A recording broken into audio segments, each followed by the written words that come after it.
semuanya, Assalamualaikum. Selamat datang di channel Umi Sania.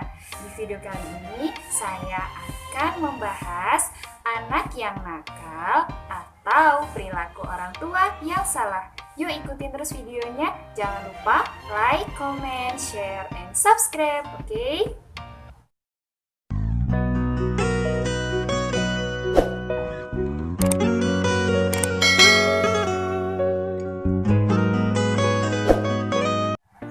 Oke teman-teman, berikut ini adalah beberapa contoh sikap ataupun perilaku orang tua yang barangkali ternyata itulah sikap-sikap yang dapat menimbulkan anak-anak kita menjadi nakal. Nah, jadi yang pertama, jika anak kita sering mengganggu kita secara terus-menerus, itu terjadi karena kita selaku orang tua jarang mengajak kita untuk bermain. Jadi anak-anak kita itu membutuhkan waktu bermain dengan kita. Makanya si anak itu mengganggu kita. Misalnya ketika kita sedang mengerjakan sesuatu, kemudian anak kita mendekati kita, mengganggu kita, jahil, dan lain sebagainya. Dan secara spontan kita akan bilang, dasar anak nakal, gangguin orang tua, gitu kan. Nah, sebenarnya itu terjadi karena anak kita merasa membutuhkan waktu bermain dengan orang tuanya. Jadi kita selaku orang tuanya ternyata kurang memberikan waktu bermain dengan anak, sehingga timbul perilaku-perilaku anak yang seperti itu yang dianggapnya nakal.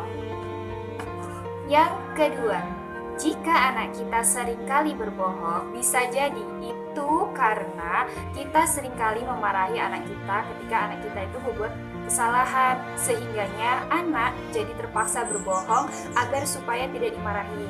Contohnya, misal ketika si anak mungkin minum susu, kemudian susunya tidak dihabiskan, secara refleks kita memarahinya.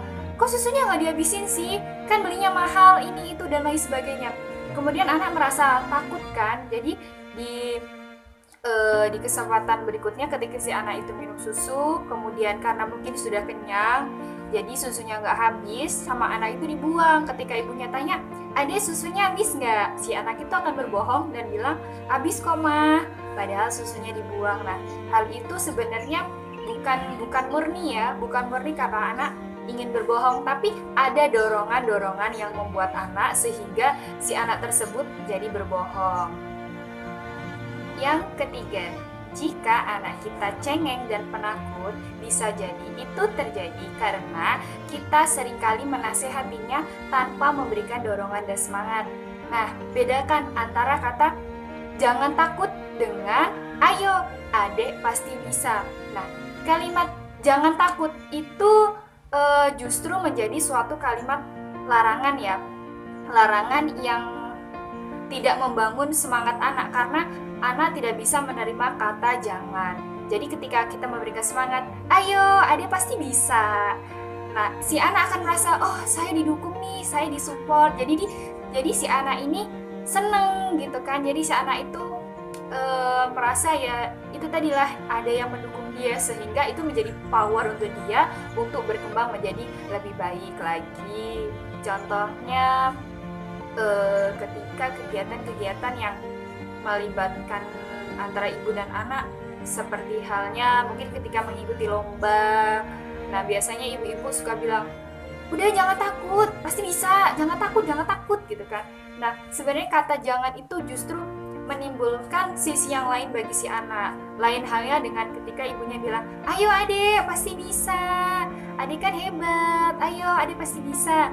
Nah di situ itu akan membangun rasa semangat si anak sehingga dia bisa menunjukkan action yang 100% bagus deh pokoknya, karena dia merasa, oh mama saya ini mendukung saya. Yang keempat, jika anak kita tidak pernah membela diri, itu bisa jadi karena kita sebagai orang tuanya terlalu mengaturnya, bahkan di depan umum. Orang tua seharusnya tidak melakukan hal yang seperti itu, seperti halnya mengatur-ngatur anak ataupun memarahi anak di depan umum, di depan orang tuanya, di depan keluarganya ataupun di depan saudara kandungnya sendiri. Karena hal tersebut menimbulkan anak menjadi dia kayak down gitu. Jadi dia nggak berani untuk membela dirinya sendiri. Yang kelima, jika kita selaku orang tua sudah membelikan banyak sekali mainan untuk anak-anak kita, namun ternyata anak kita masih seringkali mengambil barang milik orang lain yang bukan miliknya. Nah, bisa jadi itu terjadi karena kita selaku orang tua, kita tidak memberikan kesempatan kepada anak untuk memilih sebenarnya apa sih yang diinginkan anak, kan? Kadang kita terlalu egois, kita menentukan sendiri nih beli mainan ini aja nih, beli ini, beli itu.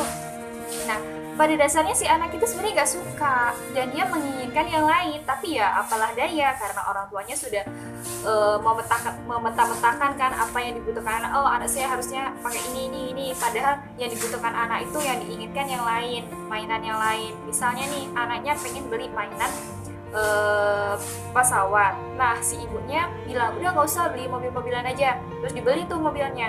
Giliran udah sampai rumah, itu mobilan gak dimainin. Ujung-ujungnya si anak ngambil pesawat punya temennya. Ya karena si anak itu emang pengennya pesawat, bukan mobil. Jadi itu karena ya kita yang terlalu egois sehingganya anak kita jadi panjang tangan mengambil barang yang bukan miliknya. Kemudian yang keenam, jika anak kita terlalu penakut, nah bisa jadi ini terjadi karena kita seringkali membantu dan menolong anak dalam hal-hal kecil sekalipun. Nah, seharusnya dan sebaiknya orang tua memberikan kesempatan kepada anak untuk berusaha mandiri, memecahkan segala permasalahannya sendiri. Jika dirasa permasalahan itu tidak sesuai dengan kapasitas anak, baru orang tua memberikan bantuan. Namun ketika permasalahan itu mampu dipecahkan oleh anak sendiri, kita hanya cukup memberikan support atau dukungan. Misalnya ketika anak ketika anak belajar menulis, kita seringkali gak sabar gitu kan, akhirnya kita bantuin si anak, tangannya kita pegangin. Nah, akhirnya si anak itu ya gak bisa karena kita terlalu sering membantu si anak, kita gak membiarkan anak kita itu mandiri. Yang ketujuh, jika anak kita seringkali memiliki sifat dengki dan pendendam, bisa jadi itu terjadi karena kita selaku orang tuanya seringkali membanding-bandingkan anak kita dengan orang lain. Ya di negara plus 62 ini banyak banget ya fenomena emak-emak lebih suka sama anak tetangga dibandingkan anak sendiri, ya karena itu tadi suka dibanding-bandingin. Tuh si A udah bisa baca, udah bisa nulis, kamu belum bisa apa-apa, tiap hari diajarin nggak bisa.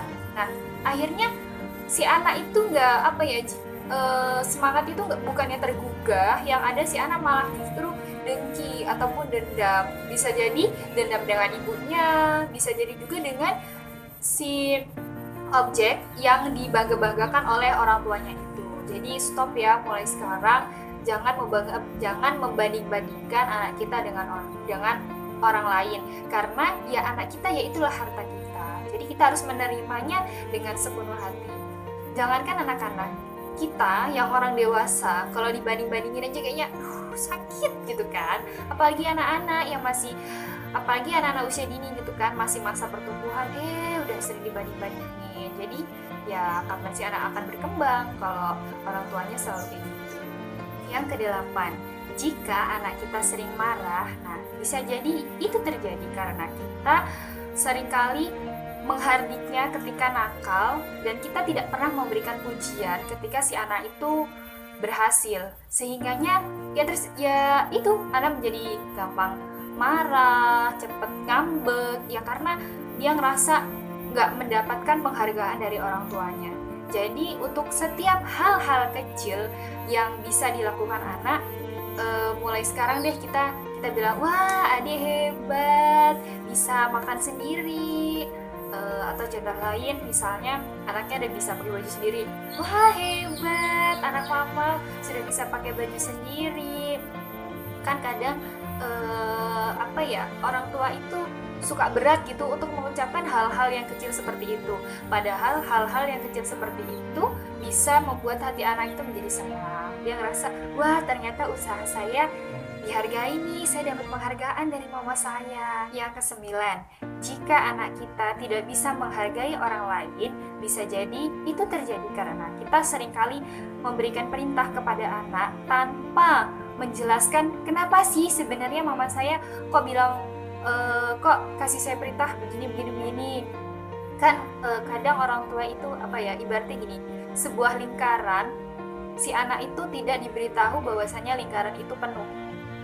Yang anak tahu hanya setengah lingkaran, karena itu tadi orang tua hanya memberikan perintah tanpa memberitahu kenapa sih, apa sebabnya, dan intinya kenapa sih harus ada perintah itu gitu. Jadi sehingganya anak tidak bisa menghargai orang lain, termasuk orang tuanya sendiri. Yang terakhir, ke-10, jika anak kita tidak terbuka kepada kita selaku orang tuanya, bisa jadi itu terjadi karena kita selaku orang tua seringkali terlalu membesar-besarkan hal-hal yang kecil, sehingganya anak merasa, udah deh nggak usah bilang sama mama, nanti yang ada malah aku dimarahin. Udah deh nggak usah bilang sama papa, diam-diam aja, nanti yang ada malah dimarahin. Jadi supaya anak itu bisa terbuka, ya kita juga harus welcome kepada anak. Jangan melulu semua hal-hal kecil itu jadi besar. Oke teman-teman, itu tadi perilaku-perilaku kenakalan anak yang terjadi akibat kesalahan perilaku ataupun sikap dari orang tuanya. Jadi mulai dari sekarang yuk kita koreksi. Mungkin dari ke-10 tadi ada perilaku anak kita yang masuk dalam kategori 10 tadi, mungkin anaknya suka berbohong atau yang lainnya. Nah, jadi jangan selalu kita menilai bahwasanya anak kita itu nakal. Sebenarnya tidak ada anak yang nakal, yang ada anak itu belum mengerti. Jadi selaku orang tuanya kita harus memberikan bimbingan dan pengasuhan dengan sebaik mungkin, apalagi pada masa golden age, yaitu usia 0 sampai dengan 8 tahun. Nah, mungkin itu aja untuk videonya. Maaf banget nih kalau misalkan banyak backsound yang tiba-tiba datang tidak terduga, karena memang mikrofonnya lagi bermasalah. Oke teman-teman, jangan lupa like, comment, share, dan subscribe. Semoga bermanfaat. Bye-bye. Assalamualaikum.